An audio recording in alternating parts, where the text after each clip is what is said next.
L'écoutez. It happened here. Watch this video. Settle down. Watch this video. Listen to. Now, first of all, I believe as a lawyer that what APC did is unconstitutional. By the express provisions of the Constitution, Section 15, subsection 1, that defined the political objectives of Nigeria, talked about our motto: unity, faith, peace, and progress. Subsection 2 said, accordingly, national integration shall be actively encouraged, whilst discrimination on the basis of place of origin, religion, ethnic, linguistic, etc. shall be prohibited. Use the word prohibited. Then if you descend to 3D subsection, he said the state shall have a duty in pursuance to the pursuit of national integration, shall encourage the forming of associations that cut across ethnic, linguistic, and religious barriers.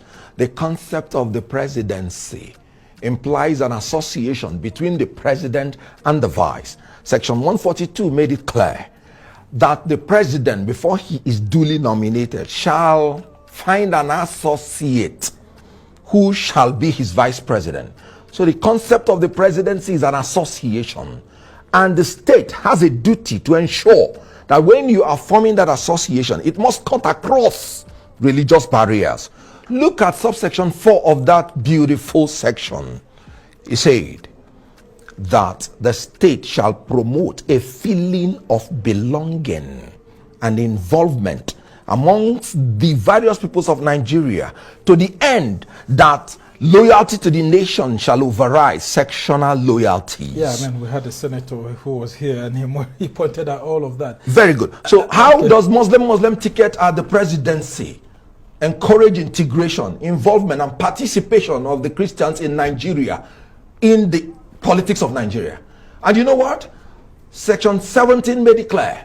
He said the state social order shall be founded on the ideals of freedom, equality, and justice. Equality amongst the religions and even in the population. The religion is almost 100 million versus 100 million. So how do you say it? And let me descend to the constitution of APC.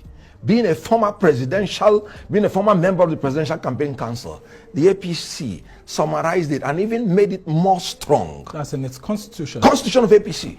He said the APC should build a nation that will guarantee political stability, respect and understanding, mutual and peaceful coexistence, and equal opportunities to all. So we're heading towards political instability, even if the APC wins. That's what you're saying. It is very, very plain.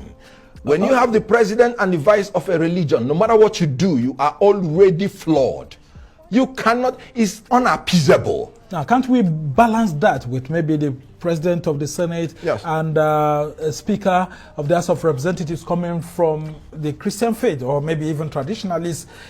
What if the candidate is already thinking towards that to create a balance? Elementary government will teach you that there are 3 different arms of government: executive, legislature, and judiciary.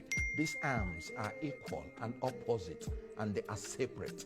So why would you talk about balancing the legislature with the executive? No, they are not an association. You balance the executive with the executive. You balance the legislature with the legislature. You balance the judiciary with the judiciary. That is the concept of the federal character and zoning arrangement. Even in the judiciary, where it is by appointment, they still take note of our federal character. And the conduct of affairs of every government must reflect that federal character. So there was a call actually for a southern presidency, yes, and we've got someone from the south in a very big party, in fact the governing party. Why would someone like you want to leave that governing party when there's a southern candidate just because of the issues of religion? Because I mean, some others are saying that these are issues that can be settled if eventually the south gets the presidency. As a young man of 24, it pleased the Almighty God to bless me with fame and fortune. I happen to be the first actor that acted the first movie that started Nollywood. You do not contemplate that I will enter politics for my self-aggrandizement. No. Nigeria is my pursuit in politics, and I will keep searching for it until I find it. So whatever you want to give me as a person is secondary. Give me Nigeria, give me stability, give me employment to the youths, give me sense of belonging, give me participation of everybody, and you would have made my day. I was in APC all this while. I did everything. I erected the secretariat of APC in my ward, in my local government. I saw you defending Buhari even when it was good, very difficult for a lot of his persons to beautiful defend him in the southeast. APC has done nothing for me personally. Have you ever seen me complain?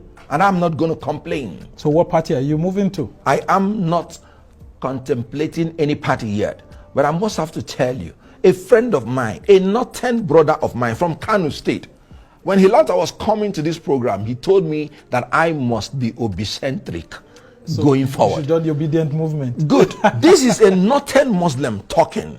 Anybody that is telling you that northern Muslims will not support Christians is telling you false statement. And that is the problem with bringing octogenarians to manage your party and manage the affairs of government.